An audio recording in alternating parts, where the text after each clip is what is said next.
The growth net refers to a constellation of emerging economies that are growing at rates well in excess of 6%. Countries like Vietnam, for that matter, you've got Singapore in the pack as well, a number of Latin American countries.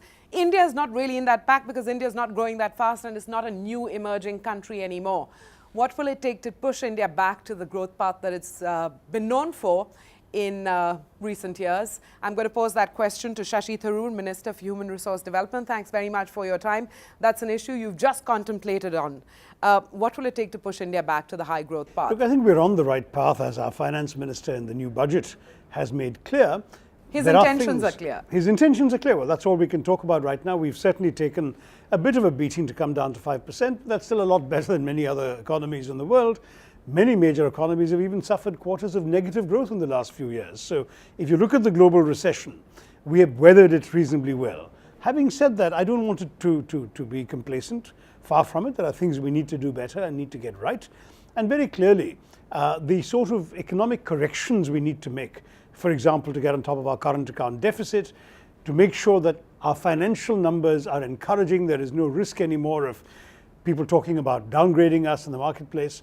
All of this is the path on which we're embarked right now, where I believe the steps taken by the finance minister in the budget and the signals sent out by the government are reassuring investors and ratings agencies.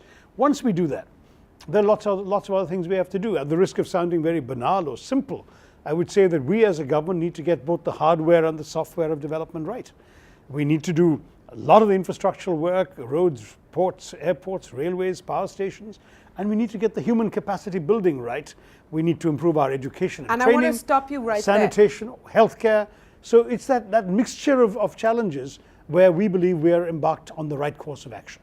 Okay, the clock is ticking. You've got, a year before elections, but human resource development, capacity building, that is a concern which constrains India and many of the new emerging countries that we're talking about at the growth net. Here specifically in India, what would you count as your major recent successes? The major recent success has been since the Right to Education Act, we've got a lot more kids into school. That is, the out-of-school children in India have dropped from at one point figures in the tens of millions to 3 million today, and it's shrinking every year. So we've got pretty much all the kids we can get into the school system. We've actually obliged schools to take additional children from underprivileged families so that we are no longer a society that is leaving out or excluding people from the educational net. That's been a major success. Our midday meal programs and other incentive programs are keeping kids in school, but we could do better. We'd like to retain more of them right all the way through at least class 10. And focus on the quality of their learning. And focus next on the quality.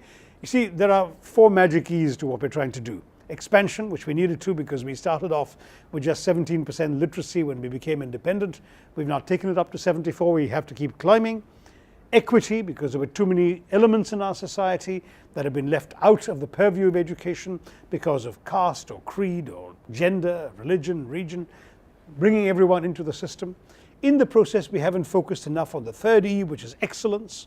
I'd like to see much more emphasis on quality, particularly the higher end of the system. Research, for example, we need to put much more into research, and we're doing so now.